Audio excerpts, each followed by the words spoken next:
Well, hello there guys. So today I'm going to be talking to you about making your own custom playmat. Custom playmats are fun to make. They are not too hard, especially if you have drawing talent or you have the ability to use markers and so forth. For some people that have never worked with markers or pens or any sort of stuff like this, it can be kind of difficult at first, but overall, it's not too hard. So today I'm going to be showing you just how to do the basics of a custom playing mat. So this is the design here that I'm going to be putting onto my custom playmat. These are all hand-drawn Pokemon characters. So with this, how I did this was I did an original sketch on a piece of paper, such as this Suicune here, that I did, and I get all my characters worked out, so everybody's on separate pieces of paper. Then what I do is I determine the size of my playmat. So if my playmat is 24 by 14, which is most standard playmats, then I take several pieces of paper, such as this is just a whole bunch of paper, and I take those pieces of paper and I usually fold them like this and I tape them together, and so I get an area that's bigger than 24 by 14. Then I cut out the pieces of paper to 24 by 14, so I get something like this, so that when I place it on top of the playmat, it fits within the boundaries of that playmat.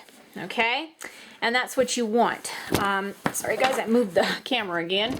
So that's what you want, because you want to have the ability to know where all your characters are going on the playmat. You don't want to make it too big and then suddenly you have to try to shrink everything back down or move everything, because it does take time to do that.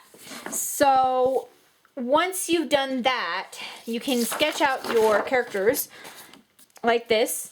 And the way that you can transfer your characters to your real sheet or your official sheet that you're going to be copying from is you can either take your sheet and tape it to the window and put your drawing behind it, trace over it, or you can use a light box. A light box is a box that has a piece of glass over the top with a light or some sort of way to light up underneath, so that when you put the drawing on top, you can see through it.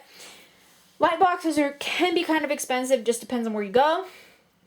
But luckily mine was not too expensive. One of my family members used to be an art person and she no longer can do it because of her hands.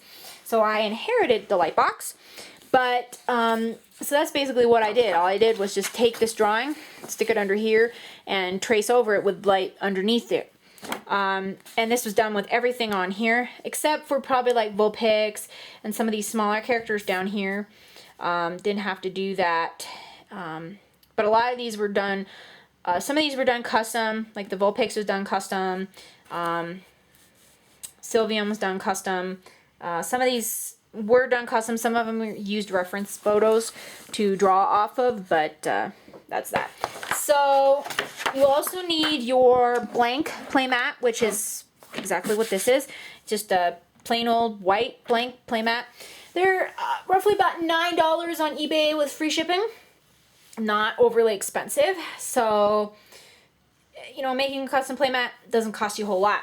However, when you get to the coloring department can be quite costly. The reason why I say this is because you need permanent markers on your playmat. If you use acrylic or any other such media, most likely it will peel off or come off over time. The alcohol-based markers are designed to be permanent, so it's going to be very hard to rub these off or get rid of the mistake that you make if you do accidentally make an error. So these are Copic markers. These are made in Japan. These are very high quality markers. I've got more than this. I just have them layered over there in order of what colors are going on this mat. So these roughly cost about $6 or $7 a piece in an art store. They're about $5 online. The nice thing about these is that you can refill them. A refilled little bottle is about $5, and you can usually refill one of these markers anywhere from 6 to 8 times. So it's very practical. But these are expensive. You can use Sharpies. Sharpies are very limited in color though, so you may not be able to find the colors, but you can mix and match them if you need to. So for outlining your drawing, you've got a couple of options. You can use micron pens. They come in different widths and thicknesses. Copic also has a outline pen. They're all pretty good. Just depends on what your art store carries or your craft store. Most craft stores will carry micron pens. They won't carry Copics because Copic is more of an art store that specializes in Copics. This micron is kind of an all-around based, you know, color thing. So yeah. Another thing you're going to need is you're going to need carbon paper. This is very important. Carbon paper is used to transfer the image onto your playmat. So how it's done is that you take your carbon paper and you put it onto the back of your official drawing. So this is my official drawing sketch. You place it on the back, put it onto your playmat, and you trace over the lines. It will leave a small outline from the carbon paper on the mat. Carbon paper is exactly what it is. It's carbon. It's generally pretty easy to get off, just don't get it wet. Okay? Don't get it wet. It will stain the mat. So yeah, carbon paper, not too expensive. It's pretty easy to find. I found it at Walmart once. So yeah. But overall, that's the basic supplies you will need for making your custom mat. And then of course you can do just one Pokemon if you wanted to. You can print out a picture on like the internet or something, and you can use that as your so-called picture. Like it just, because most of the time your printer will only print out to an 8x11 sheet.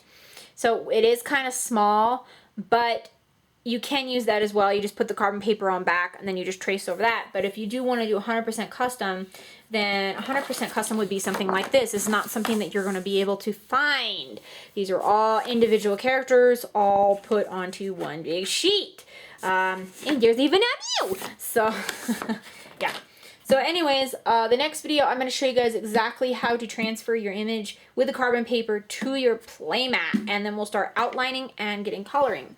Stay tuned.